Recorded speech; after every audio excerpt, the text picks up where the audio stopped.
नमस्कार, आप देख रहे हैं तिरहुत न्यूज। मैं आपके साथ केशव कश्यप। बिहार में आपराधिक घटनाएं दिन प्रतिदिन बढ़ती जा रही हैं। लगातार चोरी, लूट, मार और बलात्कार की घटनाएं सामने आ रही है। क्या है इसका कारण? क्या प्रशासनिक लापरवाही या फिर सरकार की इसमें चूक? कौन से ऐसे कारण है जो बिहार आज अपराध का गढ़ बनता जा रहा है?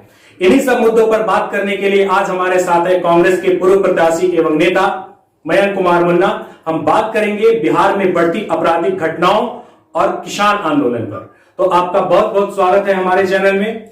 सबसे पहले हम ये जानना चाहते हैं कि बिहार जो कभी शांति प्रिय प्रदेश रहा है, आज बिहार में लगातार आपराधिक घटनाएं बढ़ती जा रही है। अपराध का जो ग्राफ है वह दिन प्रतिदिन बढ़ता जा रहा है। क्या है इसके पीछे की वजह? क्या सरकार इसको रोकने में नाकाम क्यों हो रही है? बिल्कुल, सरकार के मुखिया माननीय मुख्यमंत्री नीतीश कुमार जी सर्वप्रथम इसके दोषी हैं।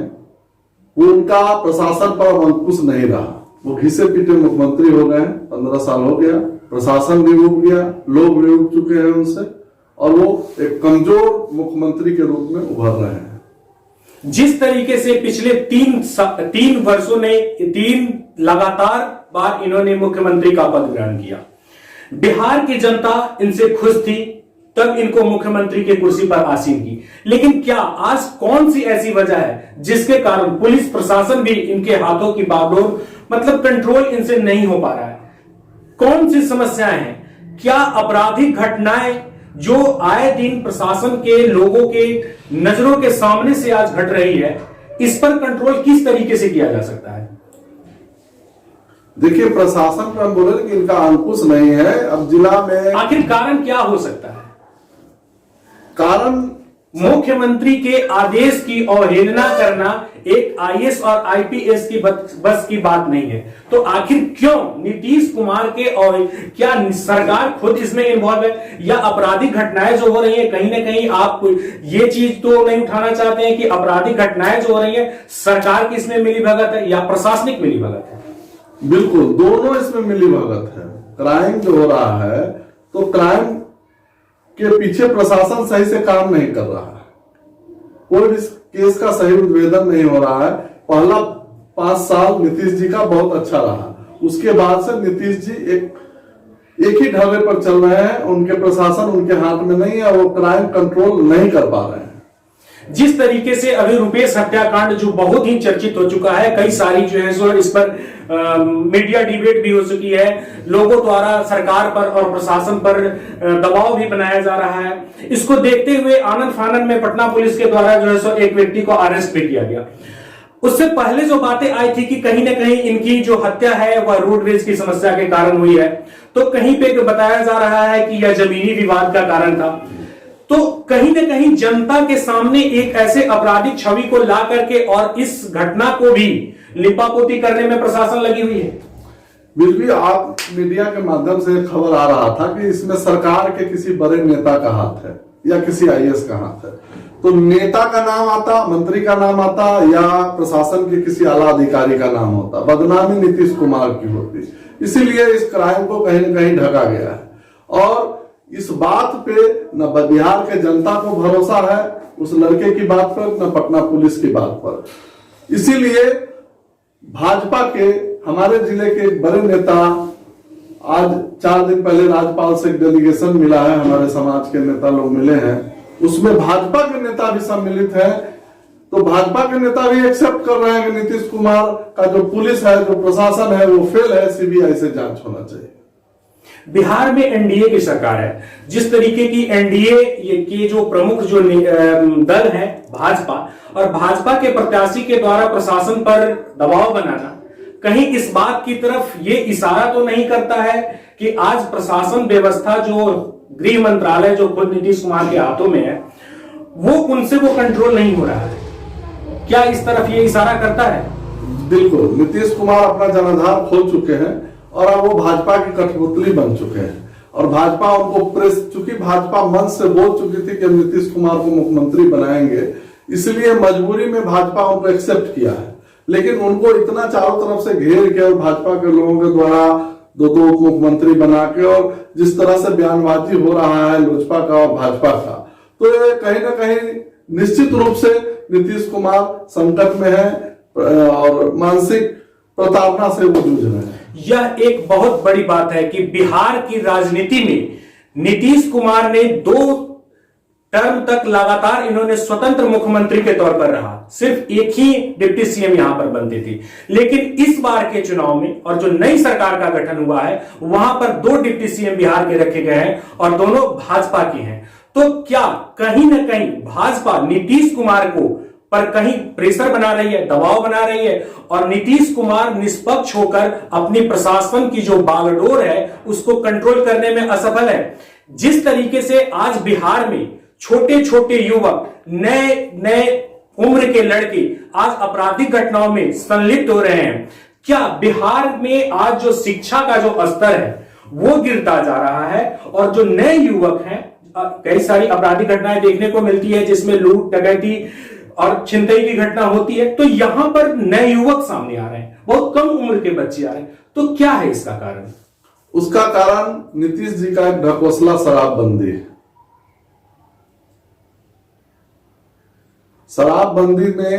शराबबंदी से जनता को दोहरा मार है। एक तो बिहार सरकार को टैक्स नहीं मिल रहा है, दूसरा जो नए लोग हैं, दारू पीने वाले लोग हैं, उनको महंगा दारू मिल रहा है और दारू में इतना काला कमाई है कि इनका पुलिस प्रशासन दारू बेचने में लगा है। नया नौजवान, अपराधी, पुलिस सब मिलकर दारू बेच रहा है और दारू के कारण भी 50% क्राइम के पीछे आप जाएंगे तो कहीं ना कहीं शराब है। क्या आपका मतलब है कि बिहार में जो शराबबंदी की जो प्रक्रिया है, शराबबंदी का जो निर्णय लिया गया वह गलत था? बिल्कुल गलत है। शराबबंदी अगर होना चाहिए तो बिल्कुल बंद होना चाहिए। बिहार में शराब आना नहीं चाहिए। जब शराब आ रहा है और शराब बिक रहा है तो बंदी कहां है? सिर्फ टैक्स की चोरी है और टैक्स महंगा शराब बेचवाकर सरकार बैकडोर से बिना सरकार के चाहे गली गली घर घर शराब नहीं बिक रहा है। उसमें प्रशासन के सभी लोगों की मिलीभगत है, सरकार की मिलीभगत है, जिसके कारण हर गली में, हर मोहल्ले में शराब इजी अवेलेबल बिक रहा है। इनका कहना है कि बिहार में शराबबंदी तो है लेकिन पूर्णतः लागू नहीं है। कारण क्या है? क्या शराब के व्यवसाय के पीछे कहीं ना कहीं सरकार इसको आड़ कर रही है, सरकार इसको कवरेज दे रही है और सरकार और प्रशासनिक पदाधिकारियों के संरक्षण में यह व्यवसाय पल बढ़ रहा है। एक चीज तो जरूर है कि जिस तरीके से बिहार में शराबबंदी की गई, सरकार का राजस्व घट गया, लेकिन आज जो बहुत कम कीमत की शराब होती थी आज बाजार में बहुत महंगी कीमत में, ऊंची कीमतों पर मिल रहा है। दूसरी चीज, एक हम और चीज जानना चाहेंगे, पहले शराब जो बिकती थी तो लाइसेंस के माध्यम से बिकती थी। क्या आज शराब लोगों के जो कही जाती है या हमेशा विपक्ष के लोगों द्वारा ये चीज का आरोप लगाया जाता रहा है कि शराब की आज होम डिलीवरी हो रही है, तो क्या प्रशासन और सरकार इसको संरक्षण दे रही है? निश्चित रूप से। अगर शाम के समय में सचिवालय से लेके, कमिश्नरी से लेके पुलिस प्रशासन तक का सरकार के अंग का जांच किया जाए तो 50% लोग शराब में लिप्त पाए जाएंगे। सारे लोग शराब पी रहे हैं, सारे लोग शराब बेच रहे हैं, सारे लोग शराब बेचवा रहे हैं। पूरा से प्रशासन और सरकार शराब बेचने में ही इन्वॉल्व है, कहीं कोई दूसरे काम में उन लोगों का समय नहीं बर्बाद हो रहा है। शराब अगर बिक रही है तो क्या शराब बाहर से आ रही है या बिहार में बन रही है? कुछ ऐसे सामने नहीं आ रहे हैं मामले। हालांकि कई उद्भेदन ऐसे होते हैं जो शराब फैक्ट्रियां जो है सो बिहार के कई क्षेत्रों में देखी जा रही है कि बन रही है, उस पर आप क्या कहेंगे? शराब बाहर से आ रही है तो उसमें भी प्रशासन दोषी है, बॉर्डर सील होना चाहिए। शराब जिला में बन रहा है तो जिला का कलेक्टर, एसपी दोषी है, आईजी दोषी है, थाना प्रभारी दोषी है, डीएसपी दोषी है।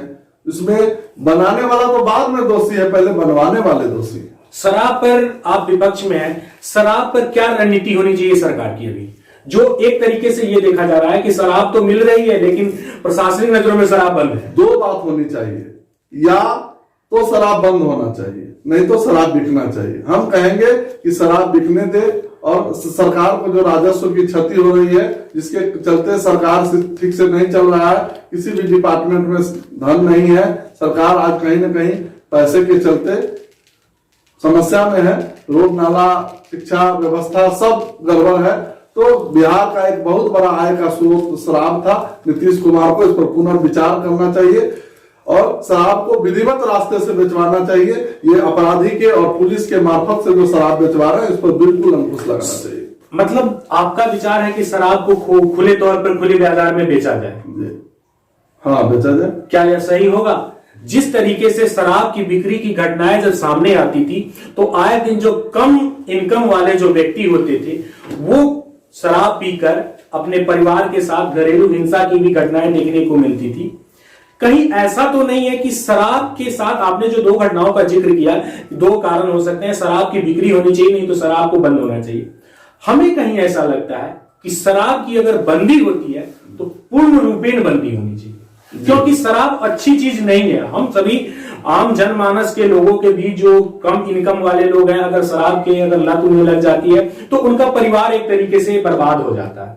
शराब अगर बंद होनी चाहिए तो पूर्ण रूपेण बंद होनी चाहिए, संरक्षण प्राप्त किसी को नहीं होना चाहिए। क्या यह सही है? एकदम सही है। सरकार, हम तो बोल ही रहे हैं, सरकार शराब बंद होना चाहिए, बंद होना चाहिए तो बायोडोर से लेके गांव तक बंद होना चाहिए, कहीं भी नहीं मिलना चाहिए। जब शराब मिल रहा है, हर जिले में शराब पकड़ा रहा है, हर थाने में शराब पकड़ा रहा है, तो शराब बंद कैसे है?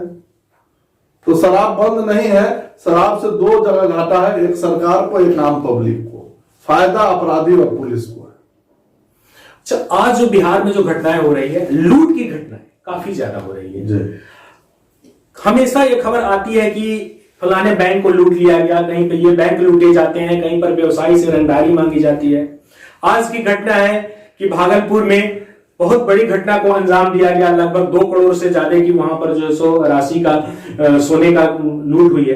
तो ये लूट की जो घटनाएं हो रही है उस पर किस तरीके से अंकुश, क्या है इसके पीछे का वजह?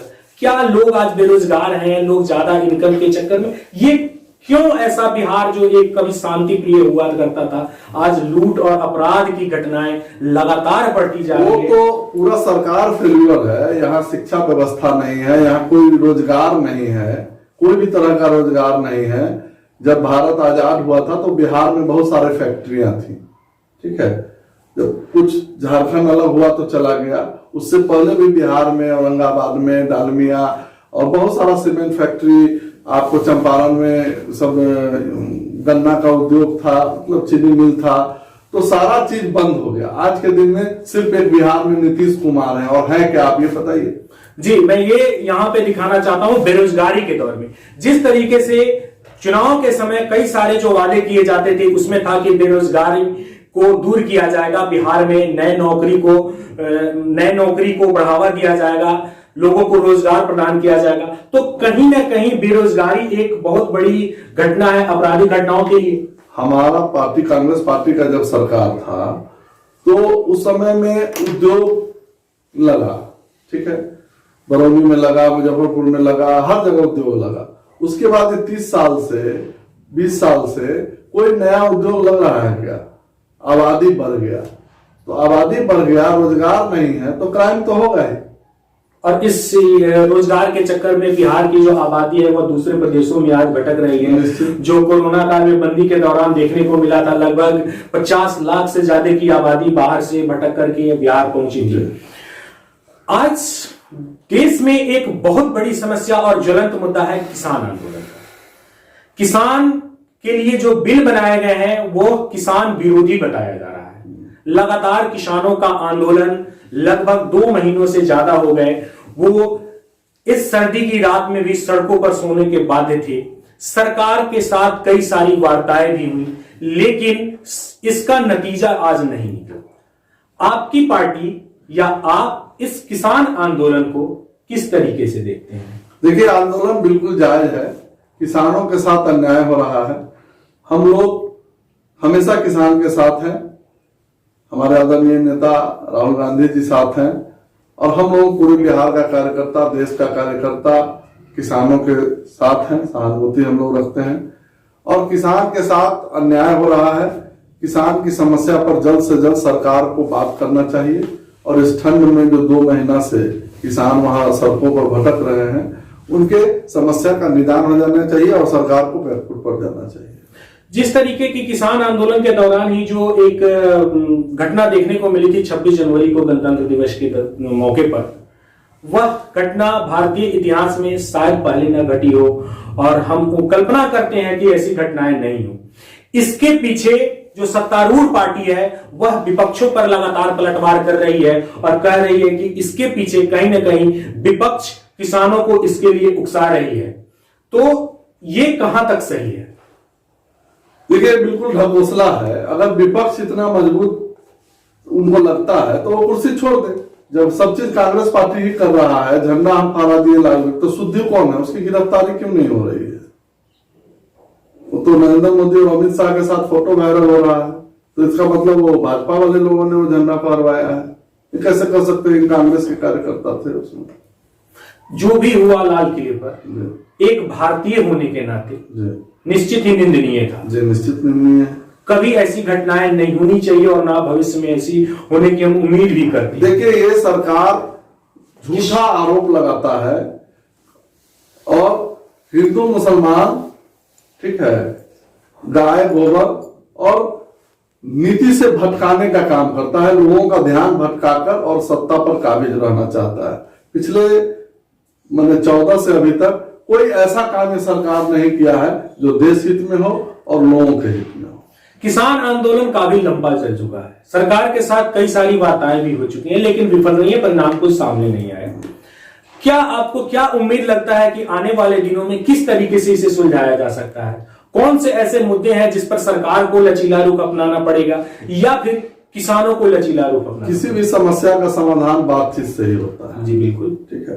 तो उनको बुलाकर जल्द से जल्द बातचीत करके जो वो चाहते हैं, थोपा हुआ कानून, काला कानून, अंग्रेज का कानून बंद करें और जनता के हित में जो कानून किसान चाहते हैं उस तरीके से सरकार को सोचना चाहिए, पुनर्विचार करना चाहिए और अपने जिद को छोड़कर किसानों के हित में कार्य करना चाहिए। जिस तरीके से भारत में बहुत बड़ी जो समस्याएं अभी किसान आंदोलन को लेकर के जागृत है, दूसरी चीज बिहार में जो आपराधिक घटनाओं का एक बढ़ता हुआ ग्राफ है, इस पर हमने चर्चा किया, कई सारी बातें निकलकर सामने आई। प्रशासन के द्वारा और सरकार के द्वारा निश्चित ही ऐसे कदम उठाए जाने चाहिए जब लॉ एंड ऑर्डर को पूर्णतः लागू किया जाए। जो आपराधिक घटनाओं को अंजाम देते हैं सही सही उसकी निगरानी हो, उसकी जांच हो, निष्पक्ष जांच हो और उसे निश्चित ही कड़ी से कड़ी सजा भी दिया जाए। आने वाले समय में बिहार निश्चित ही एक फिर से शांति प्रिय प्रदेश बन सकता है और बिहार अपने गौरव के लिए फिर से एक बार अपना सर उठा सकता है। हम बिहारी हैं, ये हमको कहने में कहीं शर्म नहीं आएगी। आपने अपना बहुत बहुत समय दिया, इसके लिए आपका बहुत बहुत धन्यवाद।